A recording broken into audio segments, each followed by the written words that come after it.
오늘은 시편 34편 4절에서 10절까지 말씀인데요.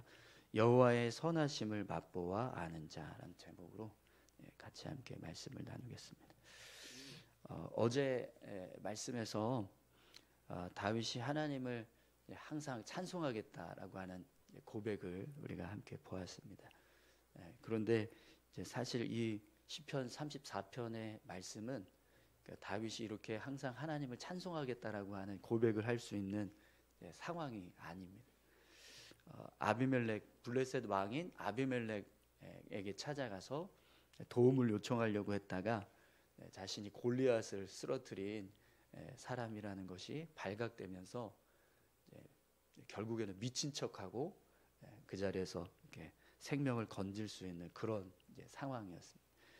그 상황 이후에 자신이 이제 생명을 건지고 나서 바로 이 고백을 하나님 앞에 했던 거죠. 그래서 이 34편이 배경이 바로 그 사건이에요. 미친 척하고 이렇게 블레셋 왕 앞에서 도망쳐 나왔던 그 사건을 배경으로 하고 있습니다. 그런 상황이었기 때문에 사실 다윗이 항상 하나님을 찬송하겠다라고 하는 그런 고백을 할 수 있는 상황은 아니었습니다.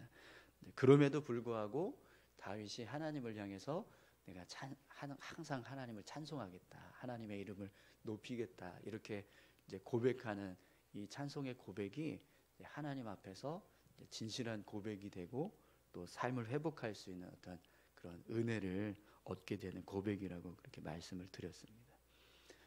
이제 오늘 본문 말씀을 보면 이제 이 다윗이 경험했던 하나님의 은혜, 이 블레셋 왕 앞에서 자신의 생명을 이렇게 건졌던 그 사건을 이제 간증하는 그런 고백을 하는 모습을 보게 됩니다. 오늘 본문 내용은 이제 그런 이제 다윗의 간증입니다. 자신이 하나님 앞에서 어떻게 은혜 받았는가 이제 그걸 고백하는 내용이 이제 기록되고 있는데요. 여러분 4절에서 7절까지 말씀을 함께 보겠습니다. 내가 여호와께 간구하매 내게 응답하시고 내 모든 두려움에서 나를 건지셨도다. 그들이 주를 앙망하고 광채를 내었으니 그들의 얼굴은 부끄럽지 아니하리로다. 이 곤고한 자가 부르짖음에 여호와께서 들으시고 그의 모든 환난에서 구원하셨도다. 여호와의 천사가 주를 경외하는 자를 둘러 진치고 그들을 건지시는도다. 아멘. 지금 다윗이 이 아비멜렉을 찾아갔다가 자신의 신분이 발각되는 바람에 결국에는 이렇게 미친 척하고 그 자리에서 이렇게 살아서 나올 수 있었던 상황을 지금 설명하고 있는 겁니다. 그때 그 상황에 대한 이야기를 하는데 지금 다윗은 그때의 상황을 어떻게 설명하고 있죠? 어떤 모습이라고 지금 이야기합니까? 하나님을 향해서 자신이 기도했더니 하나님께서 건져주셨다. 이렇게 고백을 합니다. 그러니까 그때의 모든 상황들이 하나님의 어떤 은혜의 역사였다는, 자신을 살리시기 위한 은혜의 역사였다라고 그렇게 고백을 하는 거죠. 그래서 이제 5절을 보면 이제 마치 다윗이 다른 사람인 것처럼 자기 자신을 그들이라고 이렇게 표현을 합니다. 그래서 주를 앙망했을 때 하나님께서 광채를 나게 하셔서 자신을 부끄럽지 않게 하셨다라고 그렇게 고백을 하고 있습니다. 네, 여러분 사무엘상 21장 10절에서 15절에 이 사건이 기록되고 있거든요. 근데 그 사무엘상 21장에 기록되는 이제 상황을 보면 하나님이 다윗을 어떻게 지켜주셨는지, 어떻게 보호해 주셨는지, 또 그때 하나님이 이렇게 지혜를 이렇게 부어 주셔서 다윗이 그 하나님의 지혜로 기지를 발휘해서 그 순간에 미친 척했다. 이렇게 그런 표현들이 사실은 하나도 나오지 않아요. 그러니까 하나님께서 다윗을 어떻게 도우셨는가. 그때 다윗이 하나님께 기도를 하고 하나님의 응답이 있었고 뭐 이런 내용이 전혀 없거든요. 그냥 전혀 그런 내용은 하나님께서 어떻게 일하셨는가에 대한 내용은 사실 하나도 기록이 없어요. 그냥 다윗이 그 블레셋 왕 앞에 섰는데 이제 사무엘상 21장에는 가드왕 아기스라고 기록을 하고 있어요. 블레셋 왕 아비멜렉이라고 하는 이 표현을 가드왕 아기스라고 이렇게 기록을 합니다. 똑같은 사람이에요. 똑같은 사람. 그 아기스 왕 앞에 섰을 때 이제 자신 사울 왕을 피해서 자신을 좀 도와달라고 보호해달라고 그렇게 요청하려고 갔었는데 하필이면 그 자리에 골리앗을 쓰러뜨렸을 때 같이 그 전쟁터에 나갔던 군사가 있었던 거예요.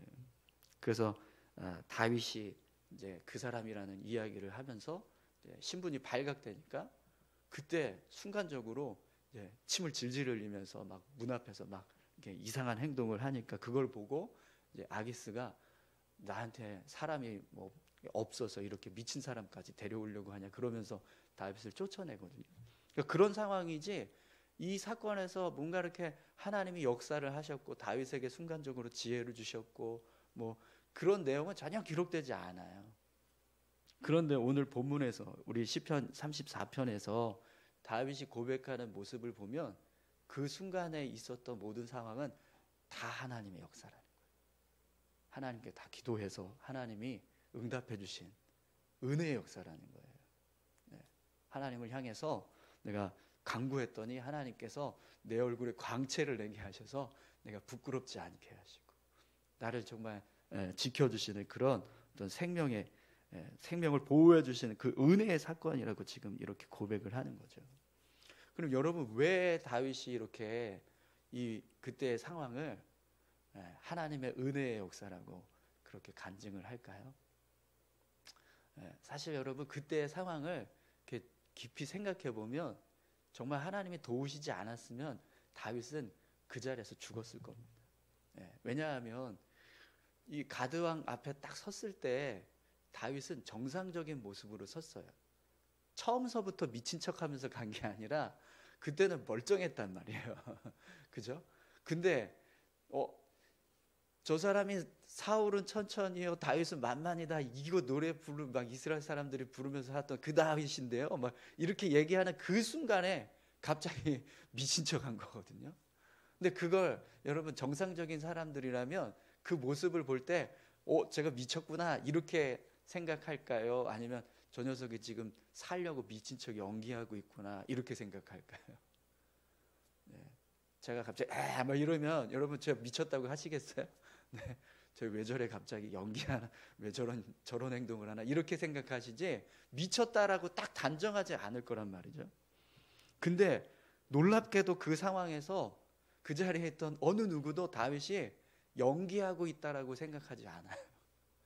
다 미쳤다고 생각을 해요. 그래서 가드왕 아기스가 다윗을 향해서 야, 내게 사람이 없어서 이렇게 미친 사람까지 데리고 오냐고, 빨리 쫓아내라고 그렇게 이야기를 하는데 어느 누구도 안 된다라고 말하는 사람이 없었다라는 거예요. 하나님이 정말 다윗을 보호해 주시고 지켜주시려고 하지 않았다면 사실은 그때 다윗은요, 야, 저 연기한다, 빨리 가둬라, 뭐 죽여라, 뭐 이렇게 했을 텐데 그런 모습이 전혀 없이 생명을 건지고 살아날 수 있었다라는 거예요. 근데 그걸 다윗이 알았다는 거예요. 내가 그 자리에서 이렇게 살아서 나온 거, 이거 진짜 하나님의 은혜구나. 나를 살리시지 않았다면, 그때 나를 보호해 주시지 않았다면 하나님께서 그런 은혜를 주시지 않았다면 난 죽었을 거다. 이렇게 이제 생각을 하고 지금 그 고백을 하고 있는 거예요. 그래서 7절에 보시면 그때의 모습을 하나님께서 천사로 자신을 둘러 진치게 하셔서 그 위기의 순간에 자신을 건져주셨다 이렇게 고백을 합니다. 여러분, 하나님은 우리 삶에 보이지 않으세요. 그죠? 하나님께서 우리 삶 가운데 어떻게 일하고 계시는지 우리가 눈으로 볼 수가 없습니다. 그럼에도 불구하고 하나님은요, 우리 삶 가운데 끊임없이 일하고 계십니다. 우리를 지키시고 보호하시기 위해서 계속해서 우리 삶을 주관하고 계신다는 거죠. 그렇기 때문에 우리가 그 사실을 믿고 하나님을 의지하고 또 하나님을 바라보면서 삶을 살아갈 때 우리 삶에도 그런 하나님의 은혜를 경험하게 되는 겁니다. 근데 그걸 깨달은 사람은 오늘 이 시편 34편의 고백을 할 수 있는 거고, 그걸 깨닫지 못한 사람은 그냥 우연인가 보다 이러면서 삶을 산다는 거예요. 네. 사랑하는 성도 여러분, 오늘 저와 여러분들은 하나님께서 우리 삶에 내가 눈으로 볼 수는 없지만, 하나님이 일하시는 거 내가 눈으로 확인할 수는 없지만, 그럼에도 불구하고 하나님께서 내 삶 가운데 끊임없이 역사하고 계십니다. 그 사실을 믿으시고 그 하나님을 의지해서 삶을 살아가시기를 소망합니다. 그래서 다윗이 오늘 이제 본문에서 이런 고백을 해요. 여호와의 선하심을 맛보아 알지어다. 하나님이 얼마나 선하신 분인가 한번 맛 좀 보라는 거예요. 우리 예전에 그 광고, 롯데리아 광고, 니들이 개맛을 알아 이렇게 했던 그 광고처럼, 이제 그런 어떤 이제 교만한 표현은 아니지만 지금 다른 이제 성도들을 향해서 그 하나님의 선하심을 한번 맛보아 알아라 이렇게 이야기하는 거죠. 오늘 저와 여러분들이 그런 선하심을 맛보아 알 수 있기를 간절히 소망합니다.